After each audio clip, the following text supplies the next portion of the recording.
Welcome to the Deep Dive. We're here to plunge into a stack of sources, pull out the key insights, and get you up to speed fast. Today, we're tackling something that, well, frankly, it still stinks. Picture London, summer of 1858, the Thames. It's thick with human waste, smells so bad, Parliament can't even sit. Ah, the great stink, an infamous moment. Exactly. And it forced this huge change. Sir Joseph Bazalgette's sewer system. An incredible feat of engineering for its time. Oh, absolutely. It was genuinely one of history's most life-enhancing urban planning projects. Bazalgette's design, these combined sewers, they were brilliant for the era, carried sewage and rainwater, and crucially, they had these emergency overflows into rivers. But they were only meant for really heavy rain, to stop streets flooding. Right. Sounds like problem solved. Yeah. Victorian ingenuity triumphs. But here's the twist. Fast forward to the 21st century, and Britain is, well, dealing with raw sewage in its waterways all over again. It's even being called the dirty man of Europe, Yeah. which is quite something. It is. So how did we get here? From fixing the great stink to kind of creating a new one, that's our mission for this deep dive. We'll unpack the sources you've sent over, Right. look at how this modern scandal happened, who it's affecting, why, and maybe what's next. That's the crux of it, really. The key thing about Bazalgette's system, and a lot of it is still in use across Britain today. It was built for Victorian London's population, maybe 3 million people, Right. not the 9 million plus in London alone now, let alone the rest of the country. And it just wasn't designed for, decades of urban growth, all the concrete and tarmac or these heavier rainfall patterns we're seeing with climate change. Okay, let's dig into that history a bit more. Bazalgette's network, it was amazing. Funneled waste away, massively improved public health, and then later treatment works were added. And by the 90s, there was that EU directive saying all sewage had to be treated. We sort of stopped just dumping raw stuff. We did. For a while, things were improving, but the irony is that the very feature designed as a safety valve, those combined sewer overflows, the CSOs, they became the problem. Meant for exceptionally heavy rains, like a real last resort. They started being used all the time. It's this capacity crunch. More people, more paved surfaces, what they call urban creep. Right, less green space to soak up rain. Exactly. So more water rushes straight into the drains, add heavier rain, and even moderate storms can overwhelm these old pipes. The numbers I saw in these sources, they were just, wow, an estimated 39 million tons of sewage just overflowing into the Thames each year. Yeah. That feels like we've gone backwards, right back to the problem Bazalgette solved. It does echo it, doesn't it? So what's being done, at least in London? Is there anything happening? Well, London is getting a major upgrade. It's a kind of modern Bazalgette project, really, the Thames Tideway Tunnel. It's costing about $4.2 billion, a 25-kilometer super sewer, basically, running under the Thames. The idea is to intercept those spills, clean up the river, should be finished around 2025. Yeah. But it's a huge project, and it's crucial to remember this is mainly for London. It tackles the symptom there, but not the wider issues across the whole country's network. Right, because the law, on paper, says raw sewage releases are only okay as a last resort in exceptional rainfall to stop homes flooding. Correct.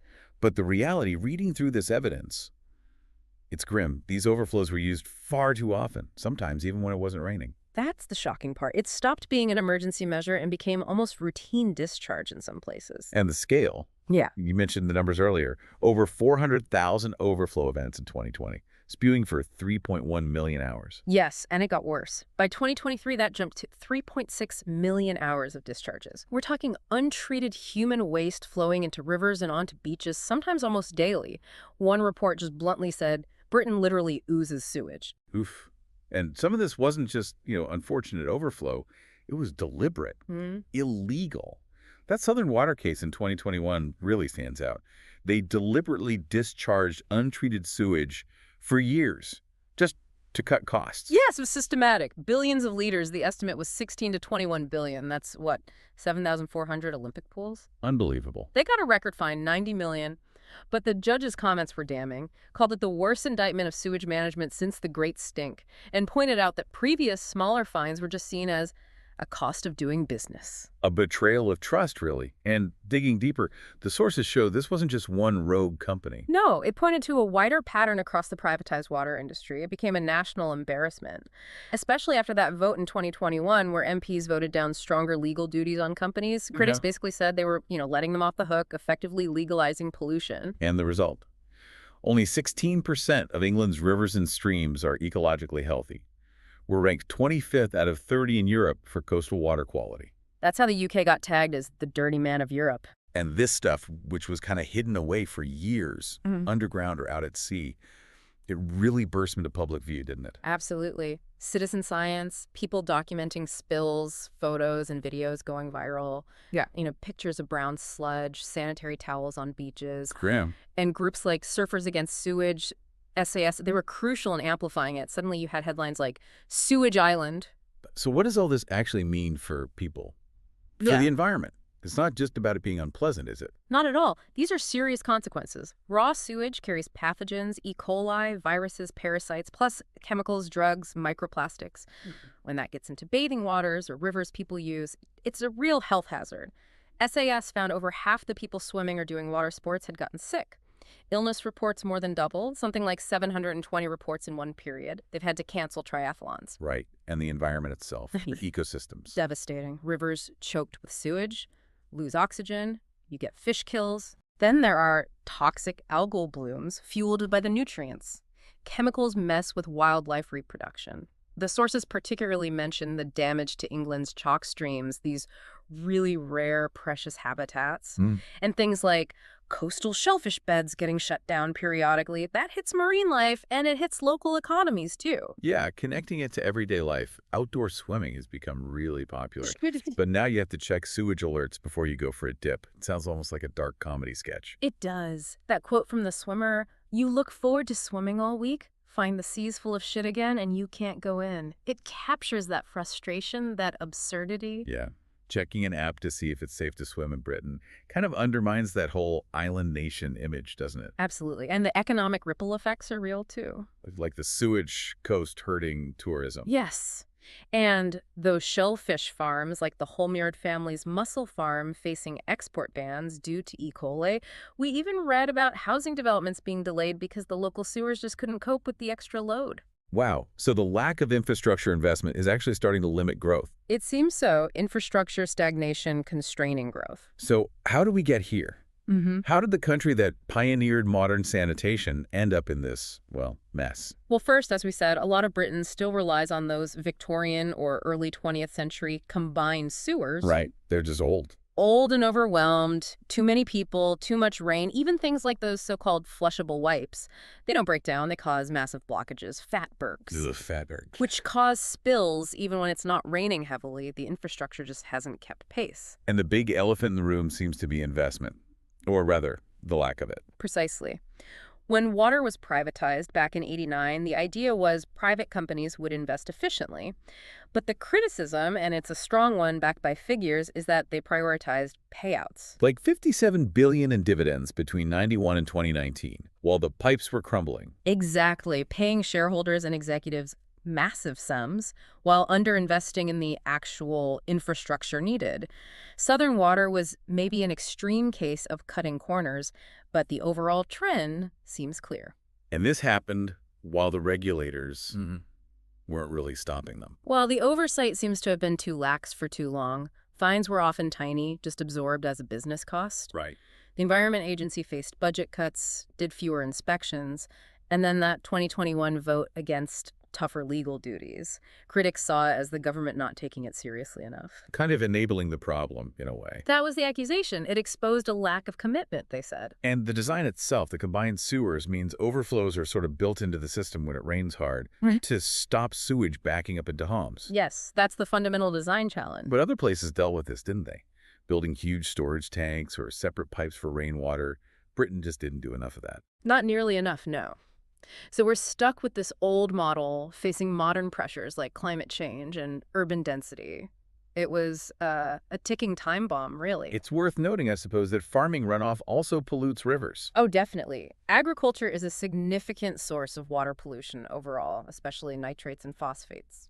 But the sewage issue really hit a nerve, didn't it? Maybe because it's so visceral. Yeah. And because there are specific companies responsible. I think that's exactly it. It's human waste. It feels fundamentally wrong. And unlike diffuse agricultural pollution, you have regulated water companies who are supposed to manage this. There's a clear point of accountability. So we've laid out the failures. Were there points where things could have gone differently, clear missed opportunities? Well, absolutely. Hindsight is 20/20, of course. But yes, the most obvious one. Consistent reinvestment of profits by the water companies. It could have happened. Right. Look at Switzerland. They built huge underground tanks. Spills are rare. Washington, D.C.'s big tunnel project cut overflows by nearly 98%. The engineering solutions exist. So the know-how was there. And tougher regulation could have forced the issue earlier. Definitely. Imagine if, back in the late 90s or early 2000s, regulators had mandated monitors on all overflows and set strict limits, say, only 20 spills a year per overflow by 2010. That would have forced investment decades ago. Precisely.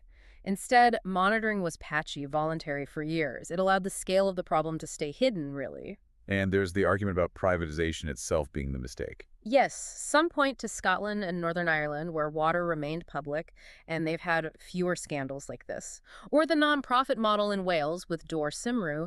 Different models might have led to different priorities. What about greener solutions instead of just bigger pipes? Another huge missed opportunity, sustainable drainage systems, SUDs, things like urban wetlands, ponds, green roofs, permeable pavements. Like sponge cities? Exactly. Cities like Malmö in Sweden or Wuhan in China, they embrace these ideas to soak up rainwater naturally, take pressure off the sewers. You could have done more of that here. Far more. Plus using tech like smart sensors, AI, to predict and prevent blockages that could have been adopted much sooner.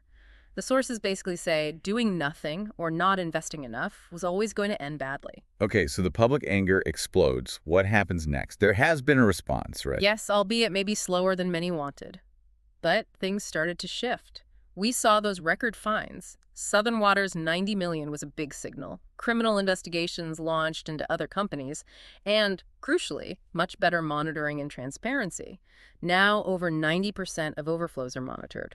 The data's public. Which initially made the numbers look even worse, I suppose, because suddenly we could see it all. Exactly. But that transparency was vital. It proved the scale of the problem undeniably. Then the government came out with this plan in August 2022, the Storm Overflows Discharge Reduction Plan. Yes, promising $56 billion investment over 25 years, aiming to fix the problem by 2050. Key targets: improve overflows near bathing waters and important nature sites by 2035. And improve all overflows eventually by that 2050 deadline. But that plan got hammered, didn't it? It did face heavy criticism, yes. Opposition pointed out that even meeting those targets could still mean hundreds of thousands of spills a year by 2030, millions more before 2035. So 2050 felt like a license to pump sewage for decades to many people. That was the line, yes. And huge anger that the public would likely pay for it through higher water bills, not the companies or shareholders who critics say caused the problem through underinvestment. Yeah, the whole thing stinks, as one source put it. It felt like the polluters weren't paying. The political pressure definitely ramped up. Ministers hauling in CEOs, talk of jail time, bigger fines. Companies started making pledges for faster investment. Executive bonuses came under fire. And that near collapse of Thames Water in 2023 really shook things up. Suddenly, temporary nationalization didn't seem impossible if a major company failed. Have there been actual legal changes too? Some, yes. A new legal duty for a progressive reduction of discharges. More rivers being designated as bathing waters to try and force cleanups. It's all moving, but maybe slowly. And throughout all of this, the engine driving change seems to be people getting really, really angry. Undeniably. Public outrage has been the key factor. It's quite remarkable how it galvanized people. You had ordinary citizens becoming activists, campaigners. Groups like Surfers Against Sewage saw huge growth. Local groups like SOS Whitstable popped up everywhere. Doing protest swims, marches. Paddle outs, petitions with hundreds of thousands of signatures. It made it politically impossible to ignore. And the polls reflected that disgust. 82% support for an independent inquiry. Most people not trusting politicians on it. Exactly. And support for renationalizing water grew significantly, around 60% in favor, according to some polls. The sources capture it well. Anger is at fever pitch. People saw executives earning fortunes while the environment and their local rivers and beaches suffered. And the media just kept hammering it. Those images, drone shots of sewage plumes, the maps showing spills, impossible to look away. Social media played a huge role too. Hashtag sewage scandal trending. It created this broad coalition. Environmentalists, yes, but also anglers, swimmers, local communities, even figures like the Duke of Wellington speaking out. Farmers too, right. Everyone affected. A real cross-section of society united by disgust. That phrase really sums it up. Whilst water company bosses roll in cash, we swim in sewage. It captures that sense of betrayal, doesn't it? And shame. So how does Britain actually stack up globally? Is this happening everywhere? Well, the sources are pretty clear. Britain's situation is unusually bad for a wealthy country. Really? Yes. Most other developed nations got a grip on this kind of raw sewage overflow problem decades ago. That coastal water quality ranking 25th out of 30 in Europe, that really says it all. It does. You just wouldn't expect to hear about tens of thousands of sewage overflows every year in places like France or Germany. It would be a massive scandal there, too. But the scale seems different. And other countries show it can be done properly. You mentioned the U.S. EPA, the Clean Water Act. Right, driving projects like that massive deep tunnel in Washington, D.C., cutting spills by 98%. And Singapore, recycling sewage into new water for 30% of their needs. That's impressive. Incredible technology and virtually zero tolerance for pollution. It's a different mindset. Switzerland, too, you said. Connected almost everyone to treatment plants, built storage. Making raw sewage releases extremely rare. The point is, effective sewage management is possible. It is achievable. The UK is now having to look at these examples and play catch-up. There's a real irony here, isn't there? Victorian Britain basically solved cholera and gross pollution with Duzzlejet's system. And yet 21st century Britain is struggling with the legacy of those very Victorian overflows. Okay, let's try and pull this together. We've gone from the great stink through the modern scandal that causes the impacts. What's the outlook now? Well, looking ahead, say, the next 5 to 10 years, we should expect some improvements. Billions are earmarked for investment, especially targeting those bathing water areas and nature sites by 2035.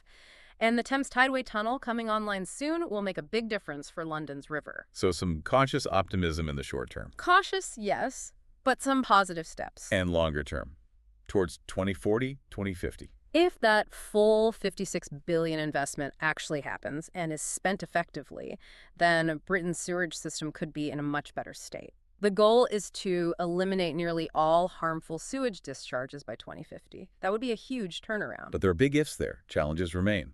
Absolutely. Climate change is the big one. Will heavier storms just overwhelm the new upgrades? Anyway, there's the question of who pays. Will it be customers through higher bills? Or will shareholders have to contribute more, maybe through reduced dividends, to fix the legacy of underinvestment? That's still a battleground. And the whole structure of the industry.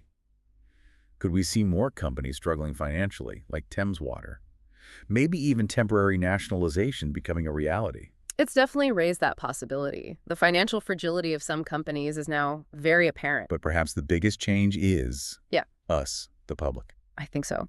This whole scandal has been a massive wake-up call. Public anger has been incredibly powerful. It's arguably created a more water-literate population, people who are much more aware and demanding about the state of their rivers and seas. That pressure isn't likely to go away. So maybe this crisis forces lasting positive change. That's the hope. A demand for clean water that won't be easily silenced again. Still, the scars on public trust run deep. Any sign of backsliding you suspect will be met with fury. So maybe the final thought for you listening is this.